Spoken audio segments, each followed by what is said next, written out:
Piety is the highest standard of excellence. Piety is the highest standard of excellence. Piety. Alhamdulillahi Rabbil Alameen, wassalatu wassalamu ala Sayyidil Anbiya'i wal Mursaleen. Amma ba'd, fa'a'udhu billahi minash shaitanir rajeem, bismillahir rahmanir rahim. Salatu wassalamu alayka ya Rasulullah, salatu wassalamu alayka ya Habiballah, salatu wassalamu alayka ya Nabiyallah, wa ala alika wa ashabika ya Nurallah. Dear viewers of Madani Channel, you are watching the series, Piety is the highest standard of excellence. Let's start this episode by listening to an excellence of reciting durood upon the Holy Prophet sallallahu ta'ala alayhi wa alihi wasallam.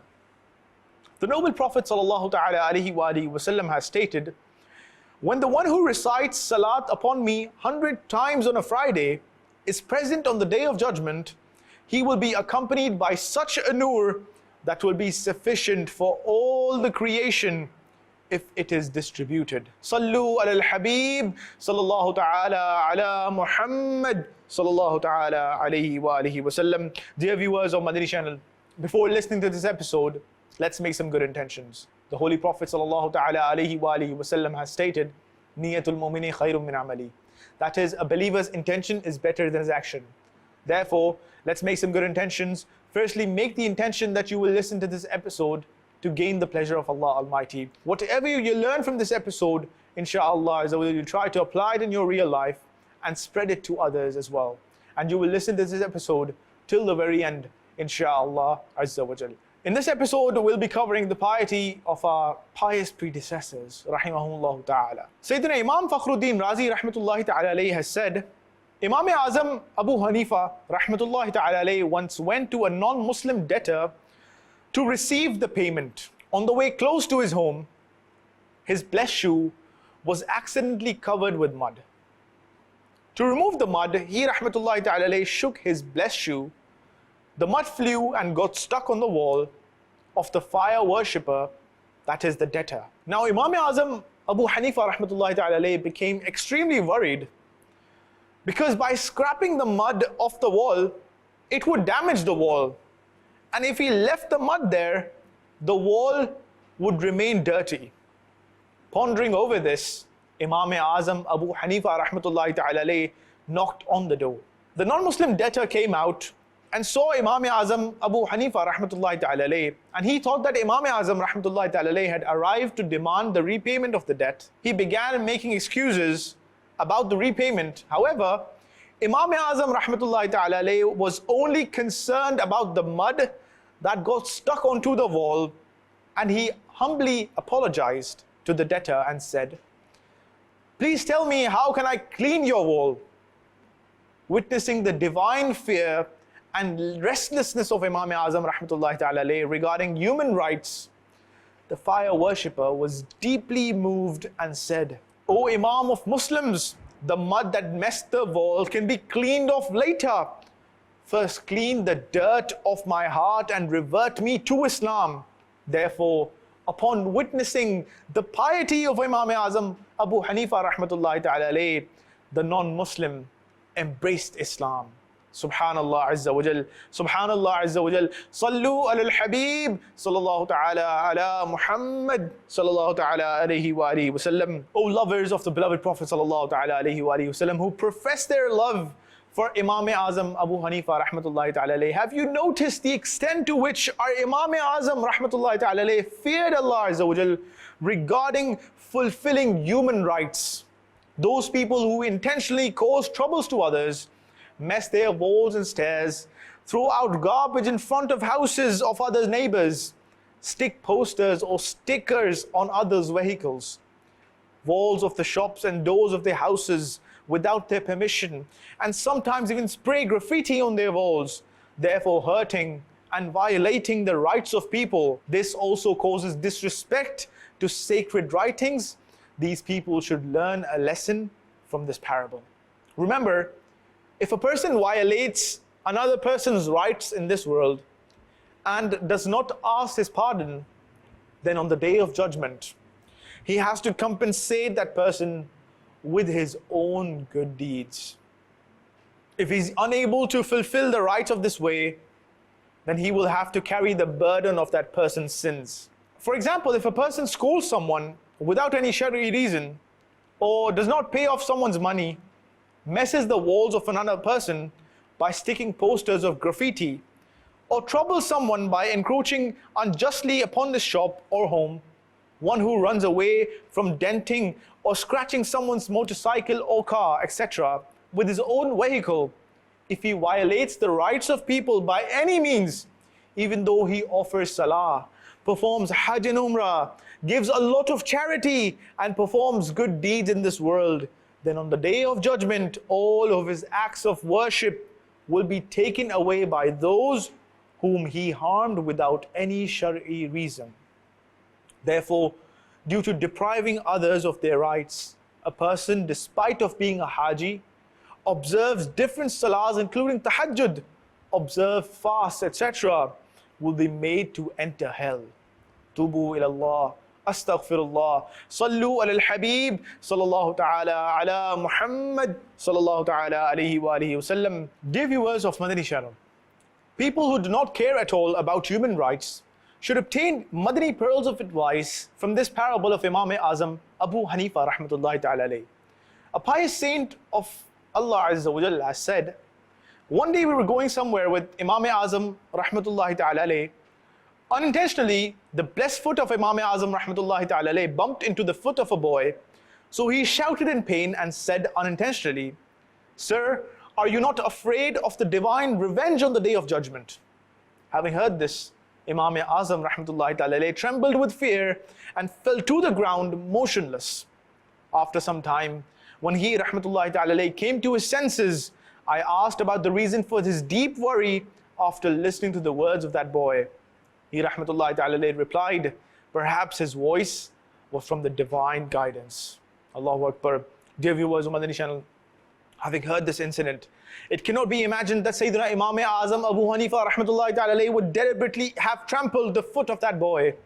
For this act which he did unintentionally, he rahmatullahi ta'ala alayhi fainted due to the fear of Allah Azza wa Jal. On the other hand, we who deliberately hurt so many people every day by scolding them, by backbiting or slandering against them, sometimes we physically even hurt people. In short, those who hurt others should ponder over their actions. If they are called to account for these actions on the day of judgment, what will happen to them? Here in this world, to hurt someone seems very easy. But if Allah Azza wa Jal gets displeased with us, then it will cost us a lot in the hereafter. Such people will endure severe punishments. It has been narrated that the torment of itching will be inflicted upon those people in hell, and they will itch to such an extent that their flesh will get scraped off their bodies. At that time, someone will call out, "Oh, so and so, are you feeling the pain?" He will say, "Yes."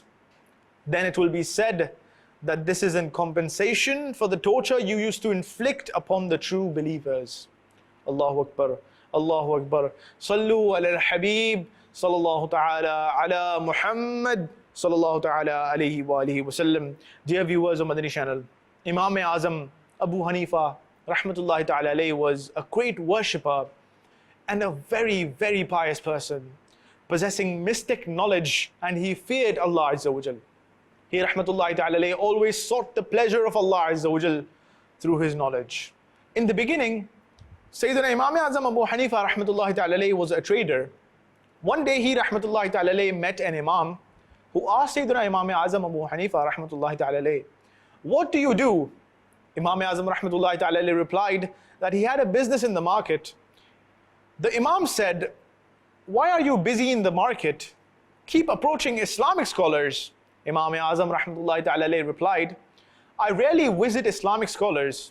The Imam said, "You should not observe neglectfulness from acquiring Islamic knowledge. It is necessary for you to be in contact with the gatherings of knowledgeable Islamic scholars. I can see in yourself the aptitude of acquiring Islamic knowledge." Imam Azam rahmatullahi ta'ala alayhi said that these words of the Imam won my heart, and I abandoned sitting in the marketplace and focused my attention on Islamic knowledge. Allah Azza wa Jal granted an abundant amount of profits of this to me.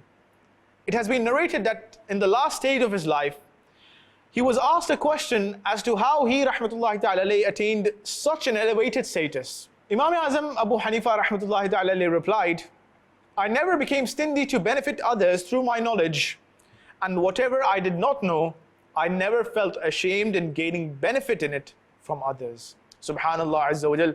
Sallu ala al-Habib, sallallahu ta'ala ala Muhammad, sallallahu ta'ala alayhi wa alihi wa sallam. Dear viewers of Madani Channel, over here I would like to add that in order to effectively promote the call towards righteousness, upon the wishes of Amir Ahl Sunnah Damat Barakatum al-Aliyah, Madani learning centers have been established in several countries of the world.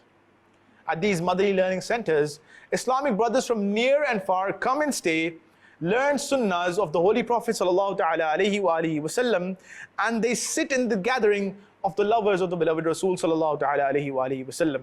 They then spread the call towards righteousness far and wide. Responsible Islamic brothers are always available at these centers for those wishing to spend a few hours in the path of Allah Azza wa Jal can receive Madani pearls of Islamic knowledge. Insha'Allah Azza wa Jal. Sallu ala al-Habib, sallallahu ta'ala ala Muhammad, sallallahu ta'ala alayhi wa alihi wa sallam. Dear viewers of Madani Channel, we are listening about the piety of our pious predecessors, especially Imam Azam Abu Hanifa rahmatullahi ta'ala alayhi. Sayyidina Imam Azam Abu Hanifa rahmatullahi ta'ala alayhi was a man who had a great mind, remarkable thinking, and amazing intelligence. In Fatawa Razawiyah, Ala Hazrat Imam Ahmad Reza Khan rahmatullahi ta'ala alayhi has narrated that Sayyidina Imam Shafi'i rahmatullahi ta'ala alayhi said, nobody in the whole world has the wisdom like the wisdom of Imam Azam rahmatullahi ta'ala alayhi. Another Imam said, if the wisdom of Imam Azam Abu Hanifa rahmatullahi ta'ala alayhi and the wisdom of the people of this era are collected, then his wisdom would be much more than all of their wisdoms put together. As no one was equal to him in intelligence, likewise he rahmatullahi ta'ala alayhi was unique in piety and purity, worship and spiritual exercises, and deep fear of Allah Almighty. More glorious saints have testified to this, and his amazing simplicity and piety, worship and spiritual exercises. Let's listen to some blessed sayings of Islamic scholars regarding this. Sayyidina Abdullah bin Mubarak rahmatullahi ta'ala alayhi has said, once I went to Kufa and asked the people there, who is the greatest in terms of piety and worship here? The people replied, Imam Azam Abu Hanifa rahmatullahi ta'ala alayhi. Sayyidina Ibn Mubarak rahmatullahi ta'ala alayhi said, I have not seen anyone more pious than Imam Azam rahmatullahi ta'ala alayhi. You do not have the ability to praise the person to whom plenty of wealth was offered, but he rahmatullahi ta'ala alayhi did not pay any attention to the wealth. Upon saying this, he rahmatullahi ta'ala alayhi was lashed. He rahmatullahi ta'ala alayhi continued to worship Allah Azza wa Jalla in luxury and in times of difficulty, and never accepted those things for which people strive for and make many excuses. The respected teacher of Imam Bukhari rahmatullahi ta'ala alayhi, Sayyidina Makki bin Ibrahim rahmatullahi ta'ala alayhi has said, I had the company of many Islamic scholars in Kufa, but found no one amongst them as pious and abstinent as Imam Azam Abu Hanifa rahmatullahi ta'ala alayhi. Subhanallah Azza wa Jal. Another scholar states that I acquired knowledge from 1,000 teachers, but found Imam Azam rahmatullahi ta'ala alayhi to be more in piety and control of his tongue. Subhanallah Azza wa Jal. Sallu ala al-Habib, sallallahu ta'ala ala Muhammad, sallallahu ta'ala alayhi wa alihi wa sallam. Dear viewers of Madani Channel, let's listen to another parable regarding piety of our pious predecessors. And this time, it's about Ghaus-e Pak's father, inshallah Azza wa Jal. Now, it is narrated about Ghaus-e Pak's father, Sayyidina Abu Saleh Musa Jangi Dost rahmatullahi ta'ala alayhi. He had experienced starvation for the third time. He rahmatullahi ta'ala alayhi was sitting on a riverbank when an apple came to him afloat. He rahmatullahi ta'ala alayhi ate it. Later on he thought that as to whose apple he had eaten. He rahmatullahi ta'ala alayhi thought, how could it be halal for him to have eaten that apple? With this thought, he rahmatullahi ta'ala alayhi started walking on the riverbank to look for the owner of the apple to make an apology. Having traveled a long distance, he rahmatullahi ta'ala alayhi saw an extremely grand building with a very big apple tree with its branches full of fruit hanging over the water, from which ripe apples were falling into the water. He rahmatullahi ta'ala alayhi realized that the apple he had eaten was from that tree. Therefore, he asked about the owner of the orchard. He rahmatullahi ta'ala alayhi came to know that Sayyidina Abdullah rahmatullahi ta'ala alayhi was the owner of that orchard and the grand building. Sayyidina Abu Saleh Musa Jangi Dos rahmatullahi ta'ala alayhi went to him and related the whole incident and made an apology. Sayyidina Abdullah rahmatullahi ta'ala alayhi realized that this person was one of the beloved people of Allah Azza wa Jal. He said, serve me for 12 years, then your apology will be accepted. Sayyidina Abu Saleh Musa Jangi Dos rahmatullahi ta'ala alayhi accepted it happily and then served him for 12 years. After that period had ended, Sayyidina Abdullah rahmatullahi ta'ala alayhi said, there is one more service you have to perform. That is, I have a daughter with 4 disabilities. She is blind, deaf, disabled by hands, and is lame. You have to serve for 2 years more after performing nikah with her. Then, wherever you want, you can go. Now, Sayyidina Abu Saleh Musa Jangi Dos rahmatullahi ta'ala alayhi accepted this as well. Having performed nikah, the moment he saw the face of his wife, he was astonished as to see all the parts of her body were safe and she was extremely beautiful. He rahmatullahi ta'ala alayhi did not approach her, finding her contrary to what he was performed, and related the whole incident to Sayyidina Abdullah rahmatullahi ta'ala alayhi. So he rahmatullahi ta'ala alayhi said, whatever attributes I mentioned to you are correct, word for word. She is blind to na-mahram, deaf to something that is not right, disabled by hands for touching strange men, and lame from moving against your order. Having heard this, Sayyidina Abu Saleh Musa Jangi Dos rahmatullahi ta'ala alayhi developed great respect for his wife, and they both started living happily. Subhanallah Azza wa Jal. Sallu ala al-Habib sallallahu ta'ala ala Muhammad sallallahu ta'ala alayhi wa alihi wa sallam. Dear viewers of Madani Channel, we just heard this parable. Now, what do we learn from it? From this parable, not only we have learned that the fear of Allah Azza wa Jal, piety and abstinence, chastity and modesty of Ghaus-e Azam's family, but also that they would happily tolerate great difficulties to fulfill the rights of people due to the fear of being disgraced on the Day of Judgment. That's why he rahmatullahi ta'ala alayhi accepted all the difficult conditions of the owner of the apple just to seek forgiveness. And he was only relieved after fulfilling the right of that owner. Subhanallah Azza wa Jal. The people who do not pay even a little attention to the rights of people should learn a lesson from this parable. Those who forcefully take someone's things without their permission, pick something quietly from someone's vegetables or fruit barrow and put them in their own baskets, or get temporary pleasure by eating them immediately, should think that even if an ordinary thing is picked without permission, then how will we be got? And then will be got on the Day of Judgment, then what will happen to us? Undoubtedly, the rights of Allah Azza wa Jal are great, but in terms of repentance, the matters of rights of people is tougher than the rights of Allah Azza wa Jal. If someone deprives another person of his rights and does not ask for his pardon in this world, then on the Day of Judgment, the person will have to pay compensation for his good deeds. If the rights are not fulfilled in this way, then he will be made responsible for that person's sins.